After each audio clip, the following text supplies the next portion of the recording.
प्रणाम। इस चैनल के सभी श्रोतागणों को मेरा प्रणाम। मेरा नाम सारिका त्रिपाठी है। मैं एक इंजीनियर हूँ। अपने मन के विचारों को मैं कई बार एक कविता के माध्यम से अभिव्यक्त करने का प्रयास करती हूँ। इसी भावना से प्रेरित होकर मैंने एक कविता के ऊपर लिखी है, जो कि मैं आज आपके सामने पढ़ने जा रही हूँ। आपके समय और सहयोग के लिए धन्यवाद।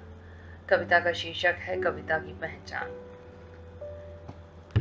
किसी के मन का भार है कविता, किसी के मन का सार है कविता, भावनाओं का खुला द्वार है कविता, कभी घृणा कभी प्रेम का भंडार है कविता, कभी टूटे दिल की पुकार है कविता, कभी खुशियों की झंकार है कविता, कभी माता का दुलार है कविता, कभी संतान का आभार है कविता, कभी प्रेमियों का प्यार है कविता, कभी शत्रु की ललकार है कविता, कभी समाज का अंधकार है कविता, कभी नए जीवन का अधिकार है कविता, कभी राजनीतिक हाहाकार है कविता, कभी देशभक्ति का उद्गार है कविता, शब्दों का एक परिवार है कविता, अभिव्यक्ति का आधार है कविता, खुद में एक संसार है कविता, हर सीमा के